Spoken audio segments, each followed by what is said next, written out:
नमस्कार मित्रों, आज की प्रेस वार्ता में मेरे साथी अश्विनी जी और मैं आप सभी का हृदय से स्वागत करते हैं।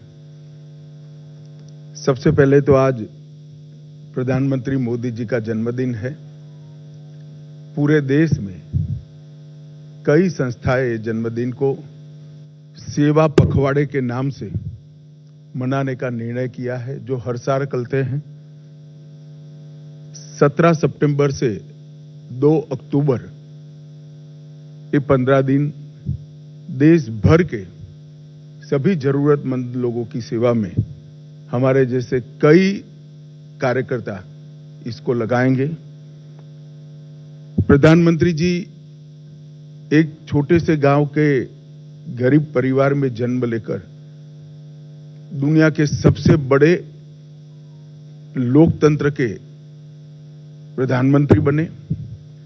न केवल प्रधानमंत्री बने, 10 साल में दुनिया भर से 15 अलग अलग राष्ट्रों ने इनको अपना सर्वोच्च पुरस्कार देकर न केवल प्रधानमंत्री जी हमारे देश का गौरव बढ़ाया है। आज देश की 140 करोड़ की जनता बहुत मन के साथ इनके दीर्घायुष के लिए प्रभु प्रार्थना कर रही है। मैं और अश्विनी जी भी वो प्रभु प्रार्थना के साथ अपने आप को संबद्ध करते हैं। मित्रों, आज की प्रेस वार्ता मोदी जी की तीसरी सरकार के पहले 100 दिन के कामकाज पर आपको सूचना देने के लिए बुलाई गई। जैसा आप जानते हैं, लगातार 10 साल भारत के विकास को समर्पित, भारत की सुरक्षा को समर्पित और भारत के गरीबों के कल्याण को समर्पित सरकार चलाने के बाद इस आम चुनाव में तीसरी बार भारतीय जनता पार्टी को और हमारे साथी दलों को सरकार बनाने का एक जनादेश जनता ने दिया। इसके परिणाम स्वरूप 60 साल के बाद पहली बार कोई एक नेता तीसरी बार अपनी घोषणा के साथ देश का प्रधानमंत्री बनकर देश का नेतृत्व कर रहा है। 60 साल के बाद पहली बार देश में राजनीतिक स्थिरता का माहौल आया है और नीतियों के सातत्य को भी हमने अनुभव किया है। और नीतियों की दिशा, नीतियों की गति और नीतियों को क्रियान्वयन करने की सटीकता, ये तीनों 10 साल तक बरकरार रखकर 11वें साल में प्रवेश करना, मैं मानता हूं, बहुत कठिन है। दुनिया के कई देशों में भी देखा गया जहां एक प्रकार से वाइब्रेंट लोकतंत्र है, वहां पर ऐसे बहुत कम ही उदाहरण दिखाई पड़ते हैं। और इसका कारण है कि इस 10 साल में देश की बाहरी सुरक्षा, देश की आंतरिक सुरक्षा और देश की रक्षा प्रणाली, इसको मजबूत कर एक सुरक्षित भारत बनाने में नरेंद्र मोदी सरकार ने बहुत बड़ी सफलता मोदी जी के नेतृत्व में प्राप्त की है। शिक्षा के अंदर आमूलचूल परिवर्तन, हमारे चिर पुरातन शिक्षा शैक्षणिक मूल्यों को समाहित करते हुए, हमारी भाषाओं को गौरवान्वित करते हुए और आधुनिक से आधुनिक शिक्षा को समाहित करते हुए नई शिक्षा नीति लाने का काम नरेंद्र मोदी जी ने किया है। जब मेक इन इंडिया का नारा दिया गया, काफी लोग इसका मखौल उड़ाते थे, मगर आज मैं बहुत फक्र के साथ कह सकता हूं कि भारत पूरी दुनिया में उत्पादन का सबसे चहेता केंद्र बन चुका है और ये वास्तविकता है। हमारी डिजिटल इंडिया की योजना को दुनिया के कई देश समझना भी चाहते हैं, स्वीकारना भी चाहते हैं और उसको अपने विकास का आधार भी बनाना चाहते हैं। इकोनॉमी के 13 पैरामीटर्स में, चाहे बैंकिंग हो, चाहे मुद्रास्फीति हो, चाहे विकास दर हो, हर पैरामीटर में हमने डिसिप्लिन लाई है और प्रगति भी की है। अंतरिक्ष के क्षेत्र में आज सभी लोग भारत का अंतरिक्ष के क्षेत्र में भविष्य उज्जवल है, इसको एक्नोलेज करते। 10 वर्ष में आजादी के बाद पहली बार दुनिया ने रीढ़ की हड्डी वाली विदेश नीति को देखने का मौका मिला है।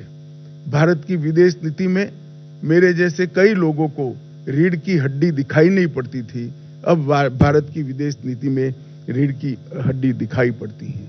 10 साल में देश के 60 करोड़ गरीबों को एक ही 10 साल में घर, शौचालय, गैस, पीने का पानी, बिजली, 5 किलो मुफ्त अनाज और 5 लाख तक की स्वास्थ्य की सुविधाएं देने का काम नरेंद्र मोदी जी ने किया है। और हमें लक्ष्य लेकर चले हैं कि अगली बार जब चुनाव में जाएंगे, इस देश में कोई व्यक्ति घर बगैर का नहीं होगा। युवाओं के लिए ढेर सारे मौके तराशे गए हैं। आज भारत का युवा भारत के नए प्लेटफॉर्म पर खड़ा होकर विश्व के युवा के साथ दो हाथ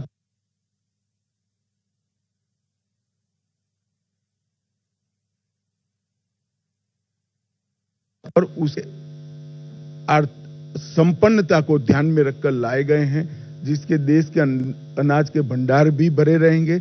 आत्मनिर्भर होकर हम एक्सपोर्ट की स्थिति में आएंगे और किसान की माली हालत भी सुधरेगी।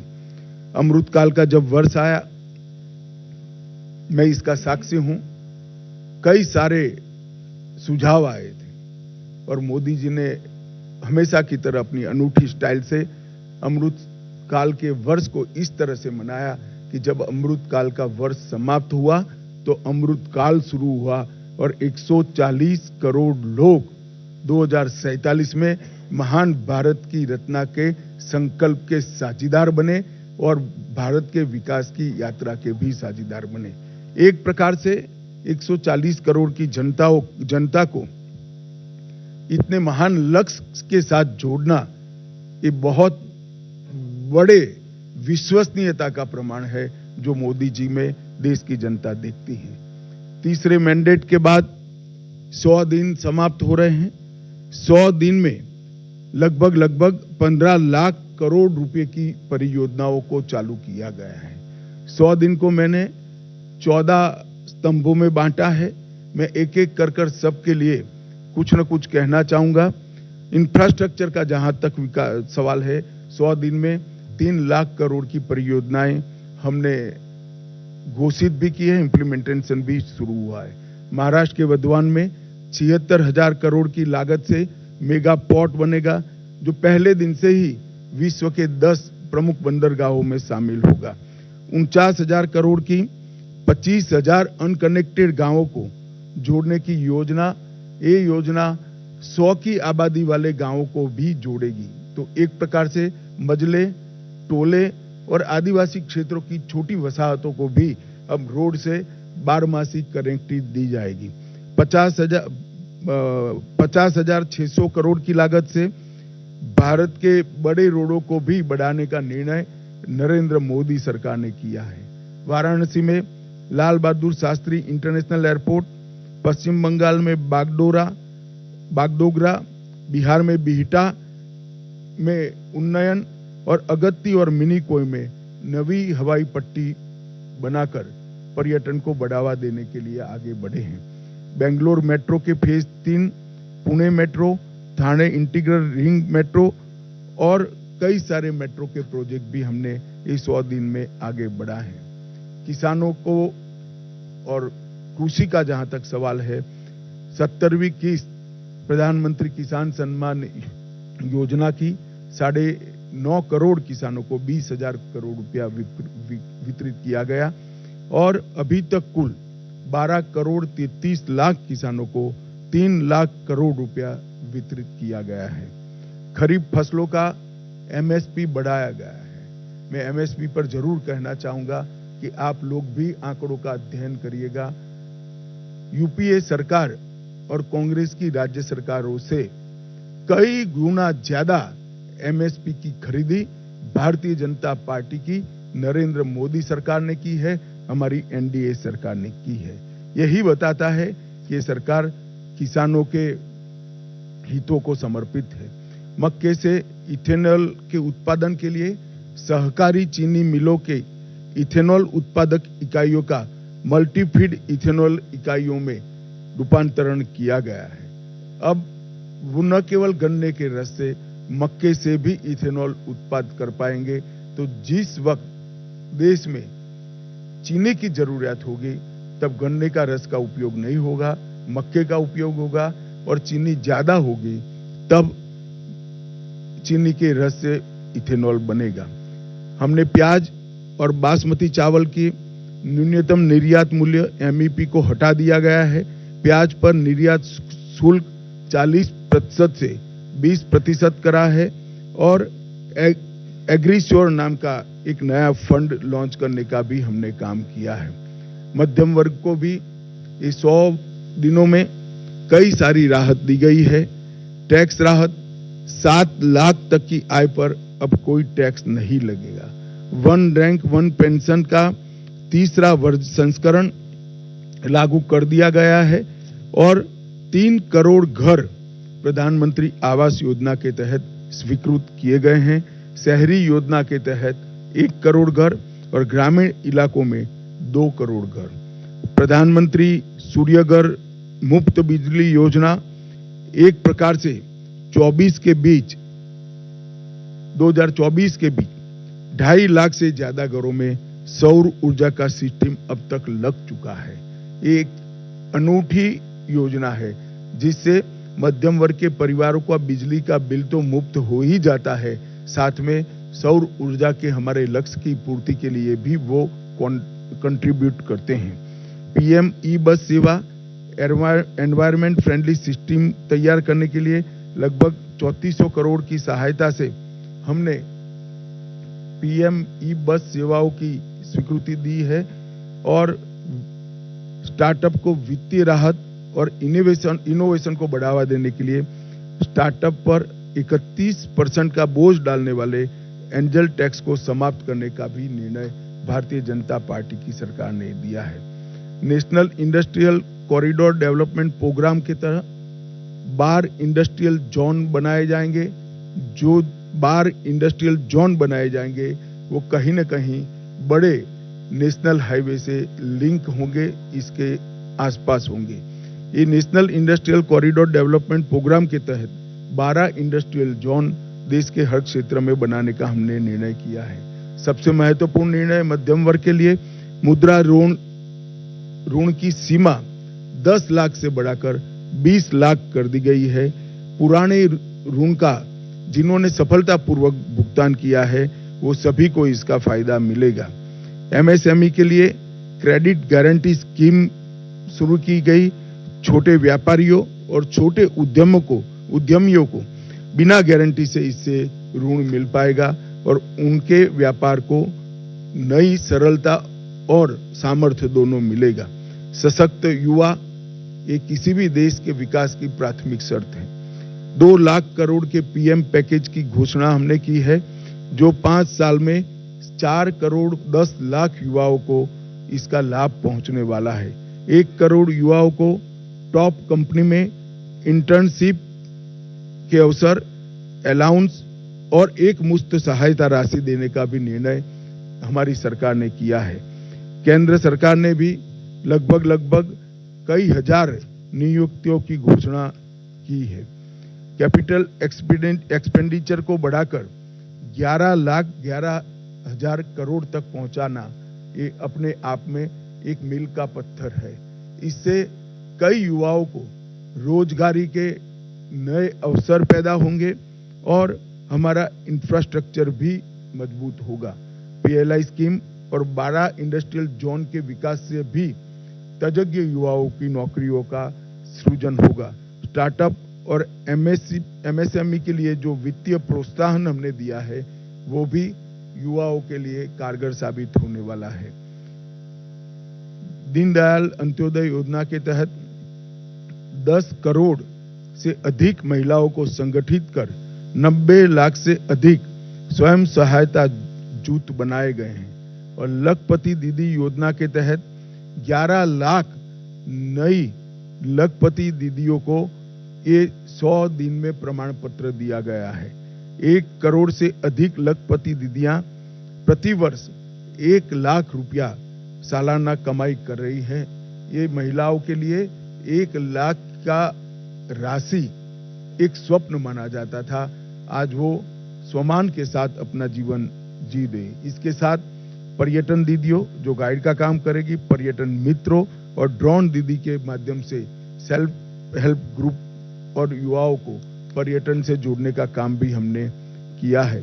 प्रधानमंत्री जनजातीय उन्नत ग्राम अभियान, इसके तहत 63,000 जनजातीय गांवों का पूर्ण विकास किया जाएगा, जिससे 5 करोड़ आदिवासियों की आर्थिक स्थिति में सुधार आएगा। ये योजना के तहत गांव को प्राथमिक जरूरियातों से और प्राथमिक सुविधाओं से संपूर्ण युक्त किया जाएगा। अनुसूचित जनजाति के दिव्यांग व्यक्तियों के लिए 3 लाख नए पहचान पत्र एक अभियान चलाकर 100 दिन में दिए गए। एकलव्य मॉडल आवासीय विद्यालय एक नए पहलुओं के साथ, नए आयामों के साथ फिर से इंट्रोड्यूस हो रहा है। वक्फ संशोधन विधेयक 2024 वक्फ संपत्तियों के प्रबंधन और संरक्षण और उसके दुरुपयोग तीनों को कमिटेड है और आने वाले दिनों में पार्लियामेंट में इसको पारित किया जाएगा। आयुष्मान भारत योजना आज देश के कई करोड़ लोगों के जीवन का, सरल जीवन का आधार बनी हुई है। 5 लाख तक का स्वास्थ्य से जुड़ा सभी खर्चा एनडीए की नरेंद्र मोदी सरकार उठा रही है और ये प्रधानमंत्री जी का बड़ा महत्वाकांक्षी प्रोग्राम है। अब जैसा हमने हमारे घोषणा पत्र में वादा किया था, 70 वर्ष या उससे अधिक आयु के सभी वृद्ध नागरिकों को 5 लाख तक का मुफ्त कवरेज दिया जाएगा। इसमें जो गरीब घर में 70 साल से अधिक वाले लोग हैं, उनको अपने कार्ड के अलावे और 5 लाख दिया जाएगा, तो उनका कवरेज एक प्रकार से 10 लाख तक किया जाएगा। करीब करीब 4.5 करोड़ परिवारों के 6 करोड़ वृद्ध नागरिकों को इसका फायदा मिलेगा। इसमें आय की कोई सीमा नहीं रखी गई है। 75,000 नई मेडिकल सीटें बढ़ाकर हम मेडिकल एजुकेशन के लिए विदेश पर की निर्भरता को लगभग समाप्त कर देंगे। हमारी पूरी रिक्वायरमेंट ये 75,000 सीट बढ़ने के साथ ही पूरी हो जाएगी और इसके लिए हमने 3 साल का लक्ष्य रखा है। नियमित टीकाकरण के लिए, उसको डिजिटल बनाने के लिए यूविन पोर्टल भी यही 100 दिन में शुरू किया गया और देश के डॉक्टरों की एक सेंट्रलाइज रिपोजिटरी बनाने का काम भी इसी 100 दिन में हुआ है। 23 अगस्त को पहला अंतरिक्ष दिन मनाया गया है। इससे किशोरों को और युवाओं को अंतरिक्ष के क्षेत्र में रुचि लेने के लिए, प्रोत्साहन देने के लिए और उनका हैंड होल्डिंग करने के लिए ढेर सारी योजनाएं शुरू की गई। अंतरिक्ष स्टार्टअप के लिए 1,000 करोड़ के वेंचर कैपिटल फंड की योजना भी हुई। आपदा प्रबंधन के लिए राष्ट्रीय डेटाबेस और ग्रामीण भूमि रिकॉर्ड के लिए भुवन पंचायत पोर्टल भी शुरू किया गया। सेमीकंडक्टर, गुजरात के साणंद में सेमीकंडक्टर की इकाई स्थापित की गई और मैं आपको बड़े विश्वास के साथ बताता हूं कि आने वाले 10 सालों में भारत सेमीकंडक्टर के क्षेत्र में एक बहुत बड़ा प्लेयर बनके उभरेगा। लॉ एंड ऑर्डर का जहां तक सवाल है, पुराने ब्रिटिशरों ने बनाए हुए आपराधिक कानूनों को बदलकर 1 जुलाई 2024 को 3 नए कानून इंप्लीमेंट किए गए। भारतीय दंड संहिता, भारतीय नागरिक सुरक्षा संहिता और भारतीय साक्ष्य अधिनियम, भारतीय न्याय संहिता, भारतीय नागरिक सुरक्षा संहिता और भारतीय साक्ष्य अधिनियम, ये तीनों क्रिमिनल जस्टिस सिस्टम के पूर्ति करने वाले कानून आने वाले दिनों में हमारी क्रिमिनल जस्टिस सिस्टम को न केवल लोकभोग्य बनाएंगे, लोगों को न्याय मिलने का एक सरल रास्ता होगा, समय पर न्याय मिलने की शुरुआत होगी। और मैं बड़े विश्वास के साथ आपको बताना चाहता हूं कि 3 साल के बाद जब इसका कंप्लीट इंप्लीमेंटेशन समाप्त होगा, हम दुनिया में सबसे आधुनिक क्रिमिनल जस्टिस सिस्टम रखने वाले देशों में से एक बन जाएंगे।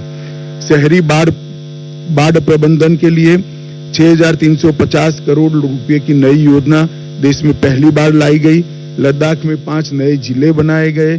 25 जून को संविधान हत्या दिन मनाने का फैसला कर आने वाली पीढ़ी को इमरजेंसी जैसे काले दौर से देश को न गुजरना पड़े, इसलिए जागरूक करने का एक हमेशा के लिए प्रयास करने का निर्णय लिया गया।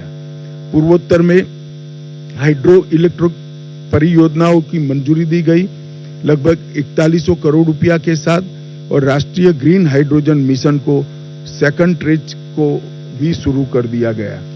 मित्रों, पीएम मोदी जी का युद्ध के बीच में रूस और यूक्रेन की महत्वपूर्ण यात्राओं को पूरी दुनिया आस के साथ नजर गड़ाकर बैठी है। पहली बार भारत में यूनेस्को की विश्व धरोहर समिति की बैठक हुई आने वाले दिनों में। इससे हमारी कई धरोहरों को वापस लाने में हमें बहुत बड़ा फायदा होने वाला है। आपदा प्रबंधन अधिनियम, इसको 2024 में लोकसभा में पेश किया गया है, और मैं मानता हूं कि अर्बन फ्लड मैनेजमेंट, अग्निशमन सेवाएं, ग्लेशियर झील विस्फोट, फ्लड और अन्य डिजास्टर के मिटिगेशन के हेतु ये जो आपदा प्रबंधन अधिनियम आया है वो सब जरूरियातों को आज के दिन की पूरा करेगा, और इसके लिए 12,554 करोड़ की योजना भी ये सब विशिष्ट आपदाओं के लिए निश्चित किए गए हैं। 4 सितंबर को 35 सालों के संघर्ष के बाद त्रिपुरा में NLFT और ATTF के साथ शांति समझौता किया गया। मानस हेल्पलाइन नारकोटिक्स की रोकथाम के लिए और सूचनाओं के लिए शुरू की गई। अगले 5 साल में 5000 साइबर कमांडो तैयार किए जाएंगे, और साइबर अपराध के लिए सस्पेक्ट रजिस्ट्री भी तैयार की जाएगी। मित्रों, 100 दिन में इतना सारा जो काम उसको अंजाम देने में सफलता मिली है, उसका कारण है जब हम चुनाव में गए, राजनीतिक पार्टियां और चुने हुए प्रतिनिधि तो चुनाव में गए थे, परंतु मोदी जी ने चुनाव के 6 महीने पहले ही ब्यूरोक्रेसी को एक काम दिया था कि पाइपलाइन में जितनी भी चीजें पड़ी है, जो भी नई सरकार आएगी उसके लिए समाप्त कर रखे, जिससे देश के विकास के गति में बाधा न उत्पन्न हो। इसी का परिणाम है कि ये लगभग लाखों करोड़ों के काम 100 दिन के अंदर ही हम कैबिनेट तक की पूरी प्रोसीजर और कई जगह तो टेंडरिंग भी समाप्त कर चुके हैं। इसके कारण देश की विकास की गति न केवल बढ़ेगी, देश सुरक्षित संपन्न होगा, और नई शिक्षा नीति को इंप्लीमेंट कर शिक्षा के क्षेत्र में भी हम आगे बढ़ेंगे। मैं आशा करता हूं कि मोदी जी के नेतृत्व में ये जो विकास का रथ चला है वो आगे पर भी चला रहेगा, इसका हम सभी को विश्वास है। अब आप सब इसके बारे में कुछ पूछना चाहते हैं तो जरूर पूछिए।